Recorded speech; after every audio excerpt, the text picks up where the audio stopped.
Season 2 of Kipo and the Age of Wonderbeasts answered a lot of questions we had about mutes, Scarlamagne, Kipo's parents, and more. But today we're going to be raising a new question. What would have happened if Kipo's parents successfully escaped with Hugo and Kipo and lived their lives on the surface? For those of you new here, this is a video in a series on this channel called FORKS. In this series, I take a piece of media, pick an important story moment, and then imagine what would have happened if things didn't happen as they did in the original story.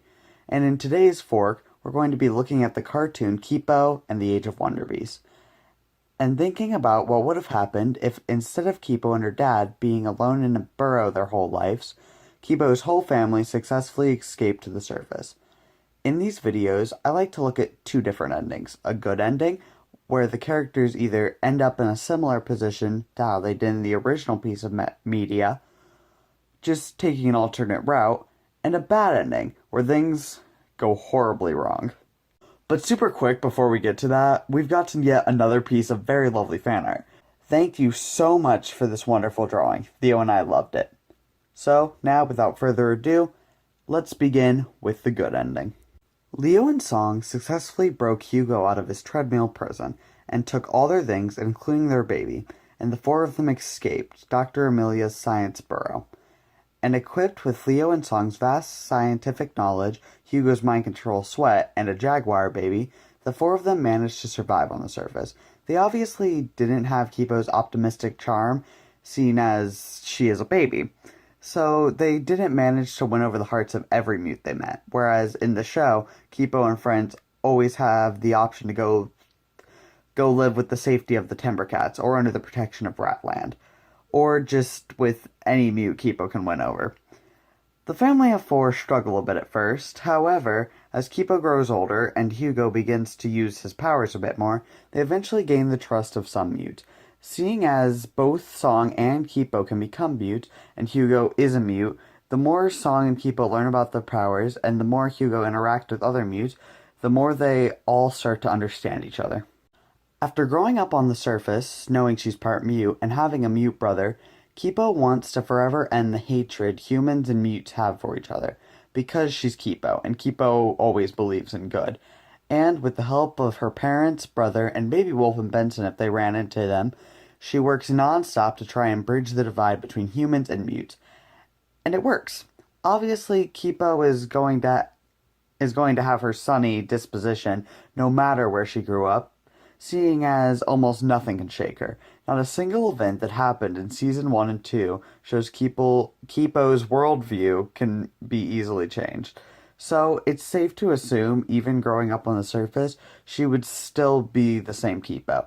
And obviously, without the looming threat of Scarlamagne, because Hugo is her brother, who never got left behind by his parents, Kipo is very easily able to win over mutes, as there's no crazed mandrill trying to capture humans. So, the good ending concludes with Kipo and her family ending the divide between humans and mutes and creating a surface world for all to live in. What a happy ending. Okay, now time for the death and destruction. Leo, Song, Hugo, and baby Kipo successfully make it to the surface, but things are not as bright and cheery as they'd hope. Song doesn't have full control of her powers, Leo is literally just a scrawny nerd man, Kipo is a literal baby, and Hugo has reservations when it comes to using his sweat magic, as he doesn't feel it's ethically sound. Song, because she literally just gave birth and received no medical assistance afterward, and no medical assistance during the actual birth, dies. Leo and Hugo are absolutely devastated, and Kipo just cries because she's a baby. Hugo is filled with rage and runs off away from Leo and Kipo. However, in his frenzy of despair, he encounters some other mute, who promptly kill and eat him. Seeing as he's just a naked crying monkey, Leo and baby Kipo try to find Hugo after he runs off, but encounters the same pack of mutes who just killed Hugo, and they kill Leo and Kipo too. Also, we'll say in this ending, Benson never found Dave and died of loneliness, and Wolf was successfully hunted by her wolf pack. Everybody dies! And with that extremely dark and gruesome note, we're done. I hope you guys enjoyed this fork, and it certainly won't be the last fork made about Kipo. If you enjoyed this video, check out the Forks playlist for all of the previous episodes, even though there's only 3 including this one so far. Also, a good way to keep up with our uploads and to interact with us is through our Discord. Yeah, one night me and Theo got bored and decided to make a Dimension Bros Discord server. On this server, we talk about upcoming videos, fandoms, memes, and all sorts of stuff. The link to join is in the description. Anyway, I'm going to go scream into my pillow for 17 uninterrupted minutes, as it's the only way to calm my never-ending rage. Subscribe!